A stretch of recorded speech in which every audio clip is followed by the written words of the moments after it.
Hello and welcome to the LGBTQ review, where every week we take an LGBTQ related film and we have a look at it, we review it. This is James, I'm Beth, and this week we're going to be looking at God's Own Country. I want it to be different.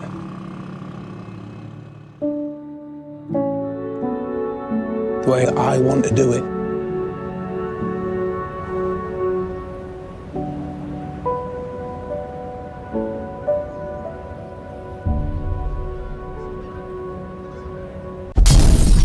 So the film starts with Johnny, who is the son of Martin, who owns a farm. He's had a stroke, so he can no longer do the main duties of the farm, and Johnny has to do all the kind of like day work. He's also going out overnight and getting pissed because he just doesn't want to be working on this farm, and it's just like a release for him. So the family hire a migrant worker. So the Romanian farmhand is the only person who's applied for the job. He comes there to live there and work, and like he meets Johnny, and Johnny's really weird with him, and he's like quite nasty. It turns out he's really good at farming. They are both gay and they get in a relationship and they have a lovely time. Johnny is like a bit of a dickhead and like gets drunk and then goes off and kisses this other guy in the toilets, and then the Romanian farmhand just leaves because he doesn't want any. The dad has a second stroke and he can no longer speak. His like verbal communication is pretty hard. And then Johnny has to take care of the whole farm by himself, and then he tells his dad that he like is in love with this guy. So he goes off and he finds him, he brings him back to the farm, and they all live happily ever after. God's Own Country. Spoiler alert, we did this review last week, so it should have come out before the BAFTAs, but it didn't because the sound didn't work. Oh no! Do you have news from the BAFTAs? I have some news from the BAFTAs. It was nominated for Outstanding British Film, and Josh O'Connor was nominated for the Rising Star Award. He didn't win, but he won! So that's great, that's brilliant. I hope you pointed I'm to happy. him and not... No. It also didn't win the Outstanding British Film. 3 Billboards Outside Ebbing, Missouri won. So that's something, isn't it? Was it robbed? I don't know, I haven't seen it. You know who else didn't win? No. Oh, Greta Gerwig didn't win.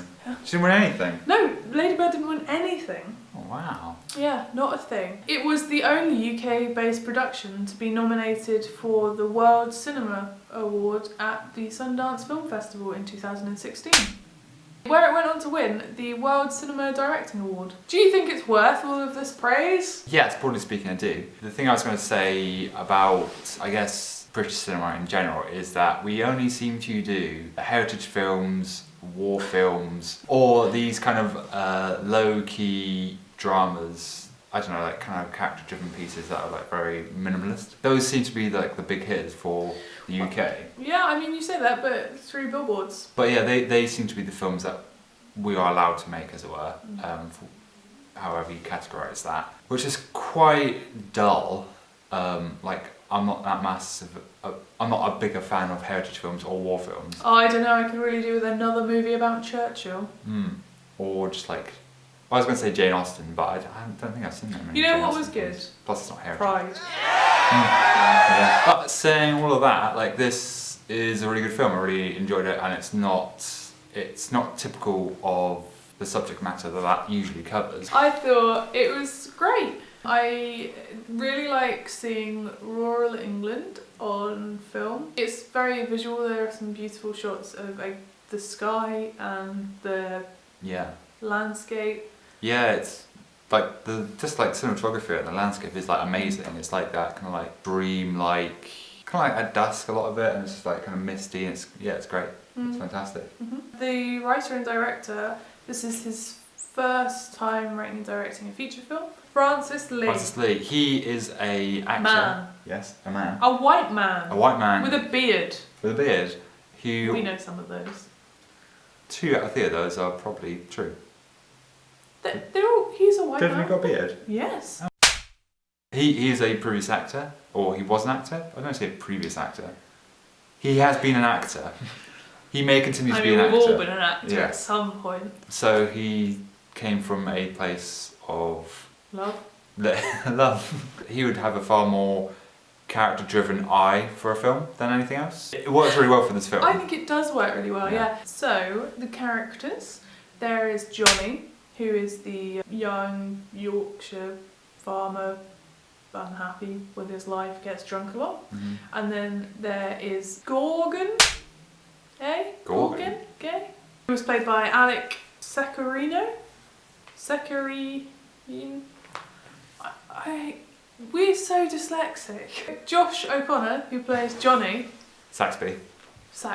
What have we seen him in before, James? You don't know. I don't know. He doesn't know. No. You've seen him in The Riot Club, which Oh, we yeah. both watched. Yeah. He was in that odd Cold War episode of Doctor Who when they're on the submarine. And obviously everybody knows that he's Lawrence Durrell in The Bears on ITV. It's super good, check it out. It was very odd to see him do a Yorkshire accent. Like, just to not be ultra posh. Yeah. The guy that plays Gorgon, he's Greek, not Romanian. Played by a beautiful Greek man. Great hair. Great hair, great jumpers. Rubbish jeans. Okay, other characters. Oh, Martin Saxby, the father. So what's he been in before? I don't know. He's been in Harry Potter. He played Quirrell? You know, the guy with Voldemort on the back of his head? Deirdre, the grandmother, is played by Gemma Jones, who is Bridget Jones's mum in Bridget Jones's Diary. It's more xenophobic than it is homophobic. Like the characters in the pub who stare at him. That is because they are being xenophobic, not because they're being homophobic. It's casual racism. Yeah, and this film is like a really interesting time in the UK, and it's like it was made in the period just before the Brexit vote happened, so just before the UK voted to leave. But it was after or during that process of all the campaign and stuff. So there's a lot of stuff kind of boiling at the top of the film, which is about that kind of relationship the UK has with Europe. It's just an interesting film. It's an interesting time capsule of what's going on. As a character, it's really interesting because he's he knows a lot about farming, more so than the actual farmers seem to know. In terms of he's worked on a farm, he knows a lot, and he's educated, and obviously he speaks 2 languages. He's not a poor representation of an immigrant. And he's based on a real person as well. The director knew. Well, it's nice to see full frontal male nudity in films. I wonder if there'll be a point where I can't say that anymore. Because, I hope there will, obviously. But because there's just so, it's equal. You see equal amounts of full frontal nudity. The only Eastern European country it played in was Romania. Yeah, 15 rating.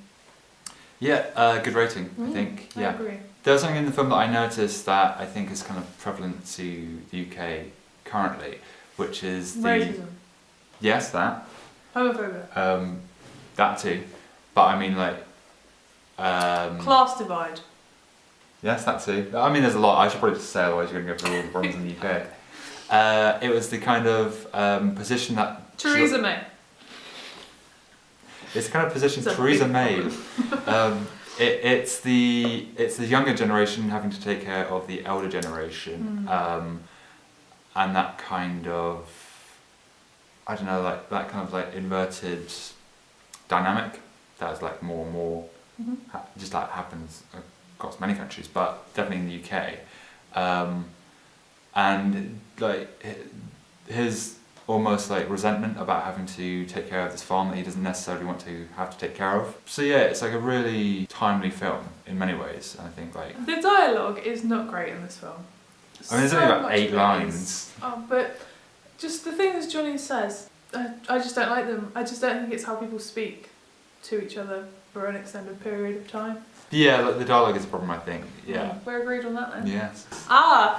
The old sexy fight. Oh yeah. Yeah, which turned into the lesser known sexy wound inspection. That is great. Yeah. I'll give it 4 pints of beer. Oh, lovely. I will give it 4.75 lingering shots of rural England.